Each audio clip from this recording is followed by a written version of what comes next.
আজ বিশেষ কিছু ইনফরমেশন নিয়ে আজকে হাজির হয়েছি।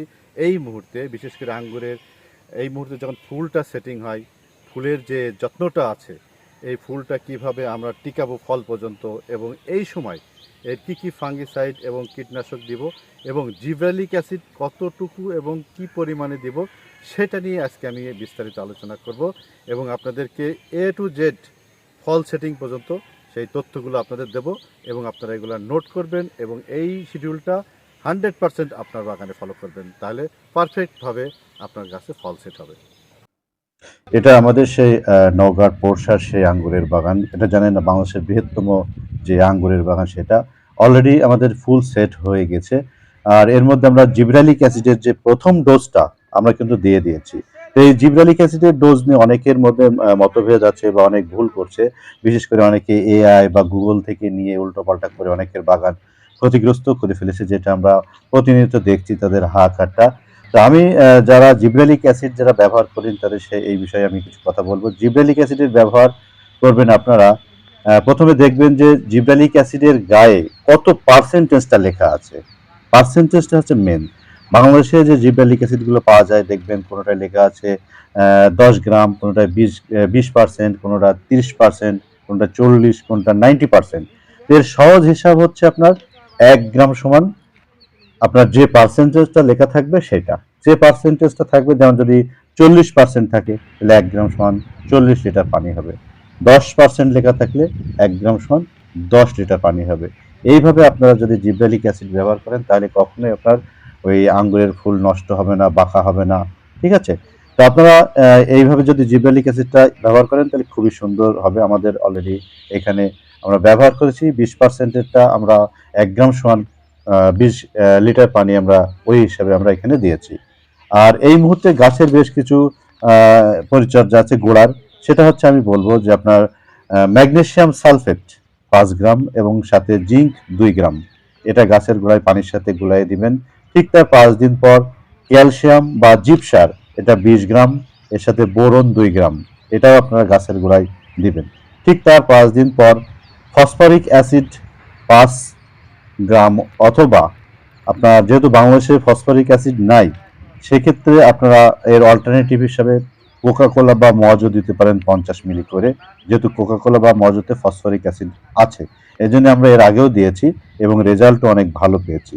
তো এইভাবে আপনারা এই প্রথম ডোজটা যদি দেন, বিশেষ করে ফুলটা ফোটার আগ পর্যন্ত এই ডোজটা আপনার কমপ্লিট করতে হবে। আর যখন ফুলটা ফুটে যাবে তখন তো আমরা সেই আবার সিডলেসের জন্য সেম ওই জিব্রালিক অ্যাসিড যে পার্সেন্টেজ আমি বলে দিয়েছি, ঠিক ওইভাবে আবার যেতে হবে।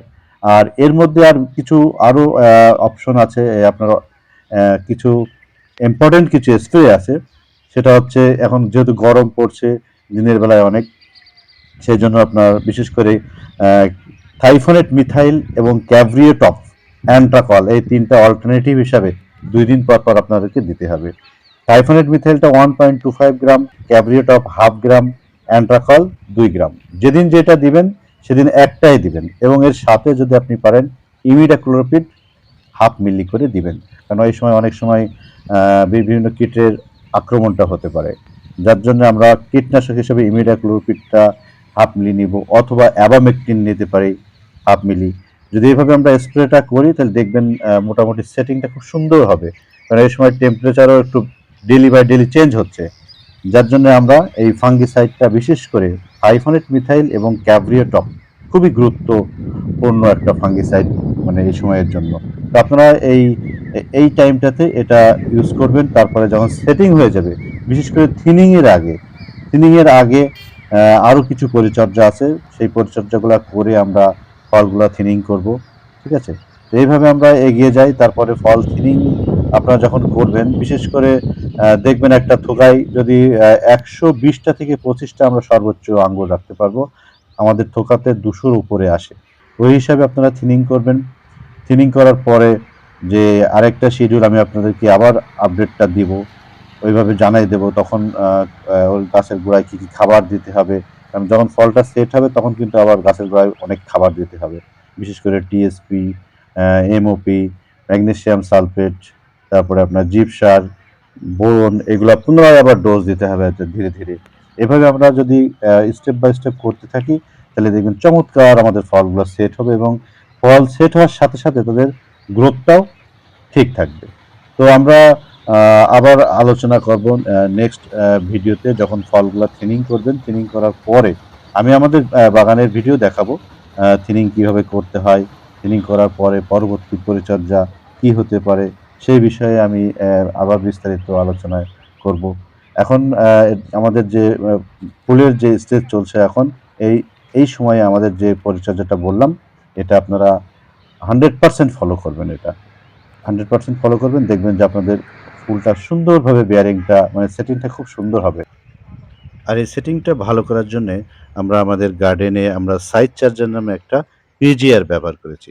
এই সাইজ চার্জারের কাজ হচ্ছে ফুলটা সুন্দরভাবে ফলে পরিণত করা এবং ফলটাকে টিকিয়ে রাখা, যার জন্য আমরা এই সাইজ চার্জারটা ব্যবহার করেছি। তো ভিউয়ার্স, আজকে বেশ কিছু ইনফরমেশন আজকে আপনাদের সাথে শেয়ার করলাম। আবার আগামীতে যখন ফল সেট হবে, বিশেষ করে যখন ফ্রুট কাটিংয়ের 40 ডেজ থেকে 45 ডেজ যখন সেট হবে, তখন থেকে হারভেস্ট পর্যন্ত আবার নতুন নতুন যে ইনফরমেশন, যে শিডিউলগুলো আছে, সেইগুলো নিয়ে আমি আবার পুনরায় হাজির হব। তো আজকে এই পর্যন্তই। Mokarram, SCT agriculture in Bangladesh.